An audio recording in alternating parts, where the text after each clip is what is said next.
अस्सलामु अलैकुम मेरे अजीज दोस्तों, आज की इस वीडियो में हम एक अहम वाक़ये का जिक्र करेंगे। ये वाक़या उस मशहूर सहाबी से जुड़ा है जिनका नाम हजरत तमीम दारी रदी अल्लाह ताला अन्हु है।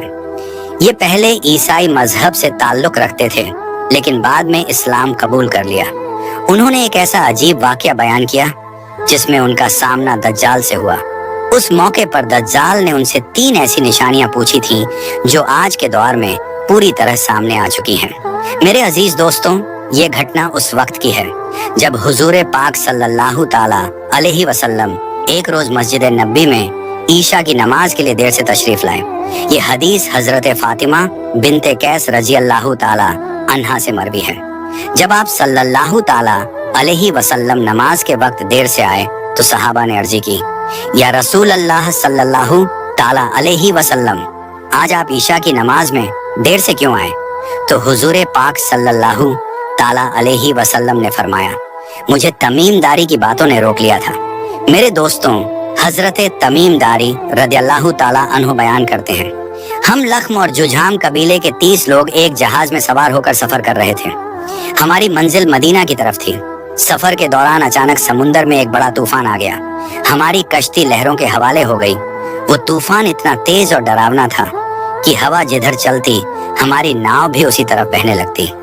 हमें ऐसा लगता था कि अब हमारी मौत सामने है। हर लहर जब हमारी नाव से टकराती तो हमें ये डर सताता कि अब हमारी कश्ती पलट जाएगी या टूट जाएगी। जीने की उम्मीद खत्म होती जा रही थी। पूरा 1 महीना हमारी नाव समुंदर में भटकती रही, यहाँ तक कि मल्लाह यानी नाव चलाने वाला भी मायूस होकर बैठ गया।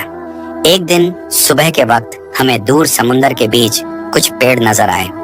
ऐसा लग रहा था जैसे समुंदर के अंदर ही पेड़ उगे हों। ये नजारा देखकर हमारे अंदर फिर से जिंदगी की उम्मीद जाग उठी, क्योंकि समुंदर के बीच पेड़ों का मतलब साफ था, वहाँ कोई जजीरा यानी टापू होगा। हमने सोचा कि अगर वहाँ पहुँच जाएं तो शायद अपनी जान बचा लें। इसीलिए हमने अपनी कश्ती का रुख उसी टापू की तरफ मोड़ दिया। घंटों की मशक्कत के बाद आखिरकार हमारी नाव किनारे से जा लगी। उस जजीरे के बीच एक घना जंगल फैला हुआ था। चारों तरफ ऊंचे ऊंचे पेड़ खड़े थे। उस वक्त शाम का वक्त करीब आ चुका था और सूरज ढलने ही वाला था। हजरत तमीम दारी रदियल्लाहु ताला अन्हु फरमाते हैं, हम अभी नाव से नीचे उतर ही रहे थे कि अचानक जंगल की गहराई से अजीब अजीब सी आवाजें सुनाई देने लगी। थोड़ी देर बाद हमारे सामने एक बेहद अजीब सा जानवर आ खड़ा हुआ। उसके पूरे जिस्म पर इतने घने बाल थे कि ये समझना मुश्किल था कि उसका चेहरा कहाँ है और पीठ कहाँ। उस अजनबी और डरावने जीव को देखकर हम सब सहम गए और आपस में एक दूसरे के करीब खड़े हो गए। पहले ही समुंदर की लहरों ने हमारी जान खतरे में डाल दी थी और अब इस जंगल में एक नई मुसीबत सामने थी। फिर अचानक वो अजीब जानवर इंसानों की भाषा में बोल उठा, ऐ लोगो, तुम कौन हो और कहाँ से आए हो? जब हमने उसे इंसानी जुबान बोलते सुना तो हमारा डर और भी बढ़ गया, लेकिन हिम्मत करके हमने जवाब दिया, हम अपने वतन से मदीना की तरफ सफर कर रहे थे, मगर बीच रास्ते समुंदर में तूफान आ गया और हमारी कश्ती 1 महीने तक लहरों में भटकती रही। आखिरकार हमें ये टापू नजर आया और हम अपनी जान बचाने के लिए यहाँ उतर आए। हजरत तमीम दारी रदी अल्लाह ताला अन्हु बयान करते हैं, मैंने हिम्मत करके उस जानवर से सवाल किया, आखिर तू कौन है और हम इस वक्त किस जगह पर मौजूद हैं?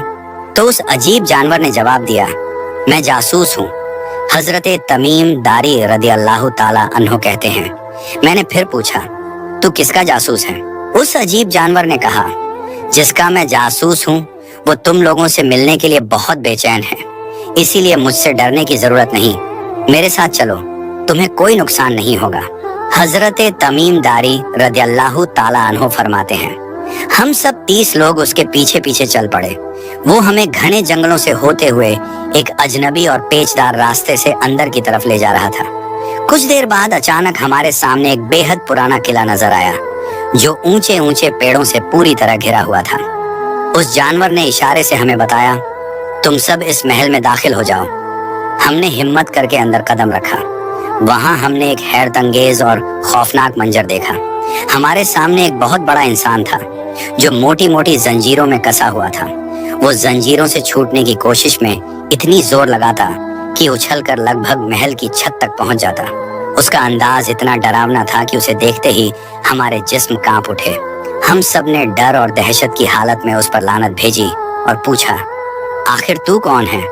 तो उस जंजीरों में बंधे हुए शख्स ने जवाब दिया, पहले तुम मुझे बताओ कि तुम कौन हो। हजरत तमीम दारी रदी अल्लाह ताला अन्हु फरमाते हैं, मैंने अपने पूरे हालात बयान कर दिए। हम अपने इलाके से मदीना की तरफ सफर कर रहे थे, मगर बीच रास्ते तूफान में फंस गए। 1 महीने तक हमारी कश्ती लहरों में भटकती रही। आखिरकार हम इस टापू पर पहुंचे और वहां तुम्हारे जासूस से मुलाकात हुई। उसी ने हमें तुम्हारे पास पहुंचाया। फिर उस जंजीरों में बंधे शख्स ने कहा, ठीक है, अब मैं तुमसे 3 सवाल करूंगा। अगर तुमने मेरे सवालों के जवाब दिए तो मैं तुम्हें अपने बारे में सब बता दूंगा। हजरत तमीम दारी रदी अल्लाह ताला अन्हु ने कहा, ठीक है, पूछो, तुम क्या जानना चाहते हो? हजरत तमीम दारी रदी अल्लाह ताला अन्हु फरमाते हैं, तो उस शख्स ने पहला सवाल किया, मुझे बताओ, क्या बसान यानी शाम के इलाके के खजूरों पर अब भी फल लगते हैं? मैंने जवाब दिया, हाँ, वहाँ फल लगते हैं। तो उसने कहा, बहुत जल्द वो पेड़ फल देना बंद कर देंगे। फिर उसने दूसरा सवाल किया, मुझे बताओ, क्या मशहूर झील बुहराए तिब्रिया में पानी अब भी मौजूद है? मैंने कहा, हाँ, उसमें अभी पानी है। तो उसने कहा, ज्यादा वक्त नहीं गुजरेगा, उसका पानी भी सूख जाएगा। उसके बाद उसने तीसरा सवाल किया, क्या आखिरी नबी इस दुनिया में तशरीफ ला चुके हैं? मैंने कहा, हाँ, वो आ चुके हैं और हम उसी मुबारक नबी से मुलाकात के लिए मदीना जा रहे हैं। हजरत तमीम दारी रदियल्लाहु ताला अन्हो फरमाते हैं, जैसे ही मैंने ये बात कही कि आखिरी नबी आ चुके हैं, तो वो इतना खुश हुआ कि जोर से उछलकर करीब करीब छत तक जा पहुंचा। फिर उसने बहुत डरावने अंदाज में हंसते हुए कहा, अब करीब है कि मैं बाहर निकलूं और सारी दुनिया पर मेरा कब्जा हो। उसके बाद उसने अपने बारे में बताया और कहा, मैं दज्जाल हूँ, बहुत जल्द मेरी बेड़ियां टूट जाएंगी और पूरी दुनिया मेरे अधीन होगी। हजरत तमीम दारी रदियल्लाहु ताला अन्हु बयान करते हैं, इसके बाद हम वहां से निकले, अपनी नाव पर सवार हुए और महीनों की मुसाफिरी के बाद मदीना पहुंचे।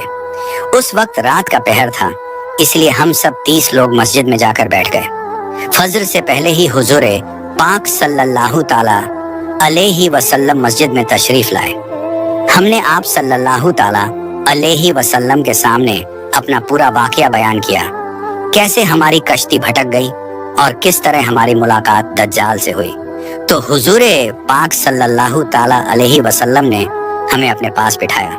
फजर की नमाज अदा करने के बाद आप मुस्कुराते हुए मिंबर पर तशरीफ ले गए और सहाबा को ये पूरा वाकया सुनाया। हजरत तमीम दारी रदियल्लाहु ताला अन्हो के बयान को सुनने के बाद हुजूर पाक सल्लल्लाहु ताला अलैहि वसल्लम ने सहाबाए इकराम को हुक्म दिया, अपनी अपनी जगह पर बैठे रहो। फिर आप सल्लल्लाहु ताला अलैहि वसल्लम ने सभी सहाबा से फरमाया, देखो, मैं हमेशा तुम्हें बताया करता था कि दज्जाल जिंदा है और इसी दुनिया में मौजूद है। ये रहे तमीम दारी जो यमन से आए हैं, उनकी मुलाकात समुद्र में दज्जाल से हुई है। इसके बाद हुजूर पाक सल्लल्लाहु ताला अलैहि वसल्लम ने सहाबा को तमीम दारी रदियल्लाहु ताला अन्हो का पूरा वाकया सुनाया और आखिर में आप सल्लल्लाहु ताला अलैहि वसल्लम ने अपनी लाठी मिंबर पर मारते हुए 3 बार फरमाया, दज्जाल मेरे तैयबा यानी मदीना में दाखिल नहीं हो सकता, दज्जाल मेरे तैयबा में दाखिल नहीं हो सकता, दज्जाल मेरे तैयबा में दाखिल नहीं हो सकता। फिर आपने मशरिक की तरफ इशारा करके कहा, दज्जाल इस वक्त मशरिक में है। मेरे दोस्तों, नबी करीम सल्लल्लाहु ताला अलैहि वसल्लम ने अपने सहाबाए इकराम को सबसे ज्यादा दज्जाल के फितने से डराया और उसकी हर बात साफ साफ बयान कर दी। आपने बताया कि उसकी आंखें कैसी होंगी, चेहरा कैसा होगा, वो लोगों को किस तरह गुमराह करेगा, कितने दिन जमीन पर रहेगा और किन किन लोगों को उसका फितना पकड़ लेगा और कौन उससे बच जाएगा। हुजूर पाक सल्लल्लाहु ताला अलैहि वसल्लम ने फरमाया, दज्जाल जवान होगा, उसकी एक आंख बिल्कुल खराब होगी और दूसरी भी ठीक न होगी। उसकी दोनों आंखों के बीच काफिर लिखा होगा, जिसे पढ़ा लिखा हो या अनपढ़ हर कोई देख लेगा। उसका सीना चौड़ा और थोड़ा अंदर धंसा होगा और उसके बाल घुंघराले होंगे। एक हदीस में आता है कि दज्जाल के निकलने से पहले पूरी दुनिया में भुखमरी छा जाएगी। आसमान से बारिश बंद हो जाएगी और जमीन से अन्न उगना रुक जाएगा। दज्जाल अपने साथ खाने पीने की नहरें लेकर चलेगा। उसके पास जन्नत और जहन्नुम जैसी चीजें भी होंगी। जो लोग उसे खुदा मान लेंगे उनके लिए वो खाने पीने की सुविधा देगा, और जो उसका इनकार करेंगे उन्हें भूख और प्यास से तड़पने के लिए छोड़ देगा। हुजूर पाक सल्लल्लाहु ताला अलैहि वसल्लम ने फरमाया, दज्जाल अस्फहान से निकलेगा। अस्फहान आज के दौर में इजराइल का एक इलाका है जिसे उस वक्त अस्फहान कहा जाता था। दज्जाल दुनिया में 40 दिन रहेगा। उसका पहला दिन 1 साल जितना लंबा होगा, दूसरा दिन 1 महीने जितना और तीसरा दिन 1 हफ्ते जितना होगा। बाकी दिन आम दिनों की तरह होंगे। आप सल्लल्लाहु ताला अलैहि वसल्लम ने फरमाया, दज्जाल बिजली की तरह हवा में सफर करेगा और पूरी दुनिया में फैल जाएगा। जब वो निकले तो उसके पास मत जाना, बल्कि उसका नाम सुनते ही पहाड़ों और जंगलों की तरफ भाग जाना, वरना तुम अपने ईमान का सौदा कर बैठोगे। हुजूर पाक सल्लल्लाहु ताला अलैहि वसल्लम ने फरमाया कि दज्जाल दुनिया पर अपनी सत्ता जमाएगा, मगर मक्का और मदीना में वो दाखिल नहीं हो पाएगा। जब वो मदीना के बाहर खड़ा होगा तो मदीना में 3 जोरदार हलचलें यानी जलजले आएंगे। इन झटकों की वजह से जो निफाक और काफिर मदीना में छुपे हैं वे आतंकित होकर बाहर निकल आएंगे और दज्जाल के झुंड में शामिल हो जाएंगे। कुछ रिवायतों के अनुसार दज्जाल बेतुल मुकद्दस में भी दाखिल नहीं हो पाएगा। हदीस में यह भी आया है कि दज्जाल अपने साथ खाने पीने के बड़े जमाव और असामान्य चीजें लेकर चलेगा। वो जो चीजें जन्नत कहा करेगा अंदर से जहन्नुम निकलेंगी, और जो वो जहन्नुम बतलाएगा असल में वे चीजें सुकून और भलाई देंगी। जो नेक लोग दज्जाल के बहकावे का इनकार कर दें, दज्जाल उन्हें जाहिर में अपने जहन्नुम में डाल देगा, लेकिन हकीकत में वो व्यक्ति जन्नत की खुशियां पा रहा होगा। हालांकि लोगों को वही उल्टा दिखाई देगा। हुजूर पाक सल्लल्लाहु ताला अलैहि वसल्लम ने बताया कि दज्जाल के साथ मुख्य तौर पर यहूदी लोगों का झुंड होगा और उनके पीछे अन्य भीमकाय समूह दज्जाल को अपना मालिक मानने लगेंगे।